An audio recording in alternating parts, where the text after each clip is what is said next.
Hi, this is Sandy Jo from rhinestonetemplates.com, and I'm going to make a short little video here on how to, when you first get your Gcc Expert 24 bumblebee cutting machine, and we call it a bumblebee because it has yellow and black on it. It looks kind of like a bumblebee, so we've kind of nicknamed it.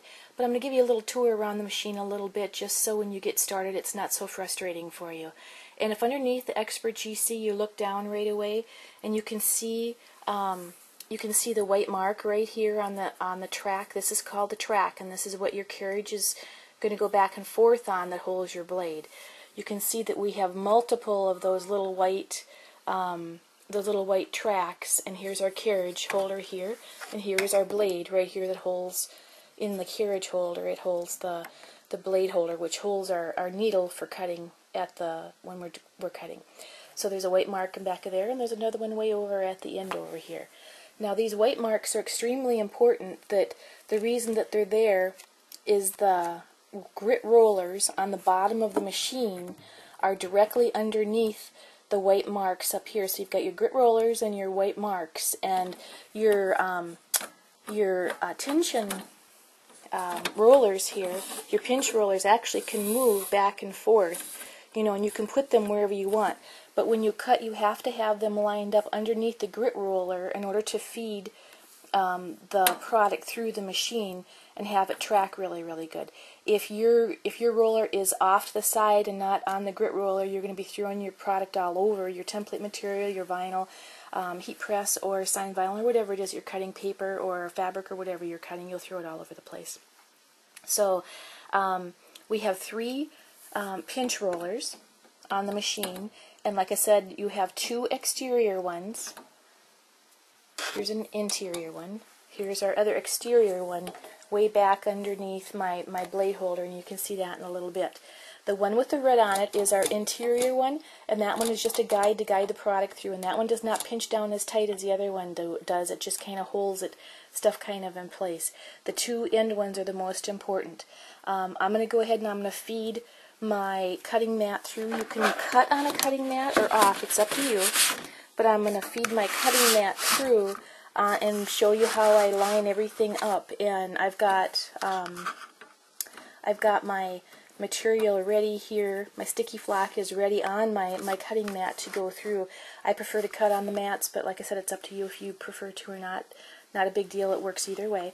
And I'm going to go ahead and I'm going to pinch down my rollers one at a time and go ahead and set them down, and they're all lined up underneath the white spaces like they're supposed to be.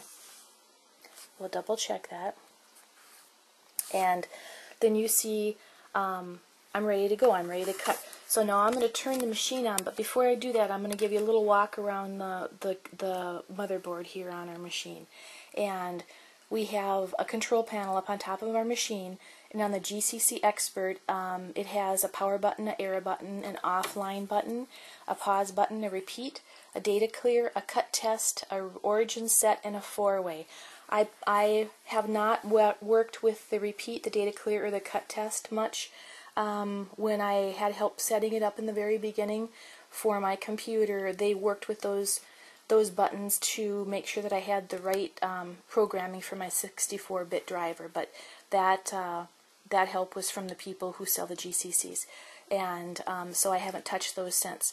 But the 4-way is to move your movement back and forth for your template material or your vinyl or whatever it is that you're cutting.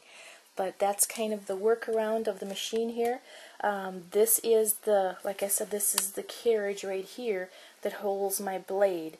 And make sure when you set your blade in there that your blade is sitting down in the tang, not up above it, or you're not going to get really good cuts from it. And I actually have, with my blade, all my machines that I grab and purchase, I grab an extra blade holder, so I can have one for a 45-degree blade and one for a 60-degree blade. This is my 45, so I have this, if I want to go to signed vinyl or easy sequence or, Oracle or something, heat press vinyl, I can grab that, put it into my blade holder here and don't have to worry about adjusting anything. And then my one for the 60-degree blade, for the template material that I use the most, I have, you know, that's sitting in there and the adjustments are just right.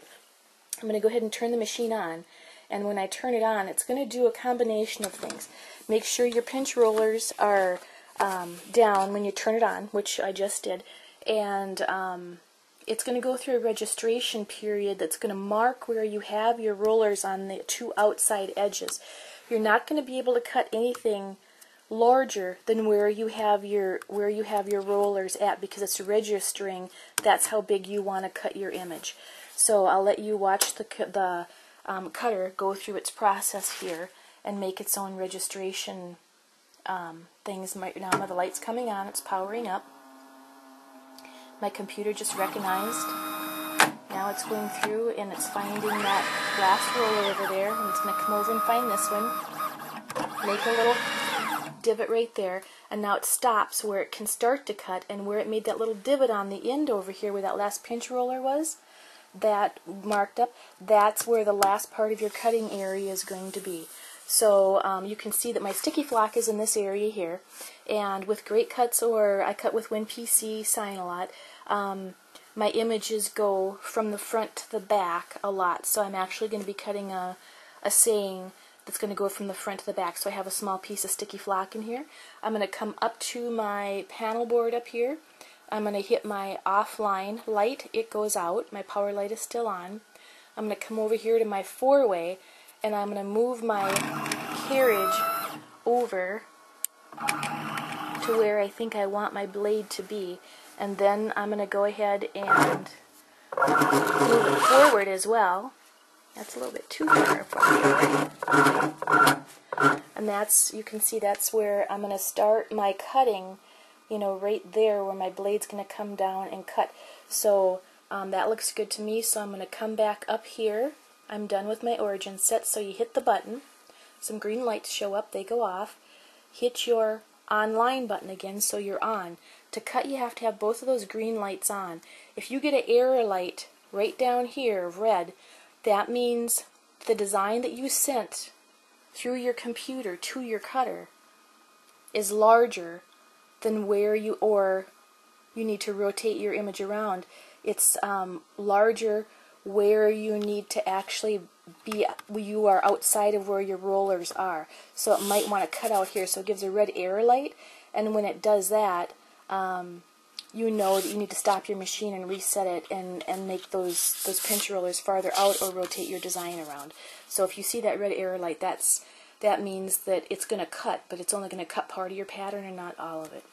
So that's a walk around the GCC Expert 24. I have a lot of friends that have new ones right now, so I hope this can help answer some of the questions that you have with how you first start with this machine and the real basics of it, and can kind of get you started and get you going. If you have any questions, feel free to email me at rhinestonetemplates.com. I'd be glad to help you, or I also have a Facebook page of rhinestonetemplates.com. The seller of the machines where I purchased mine, and I totally recommend Roger at heatpressvinyl.com. He sells all the GCC machines, the Great Cut machines, and he can help you as well. And he also has a Facebook page of heatpressvinyl.com as well. There is a support forum for that Roger runs on the internet, and it's www.winpcsign2010.com.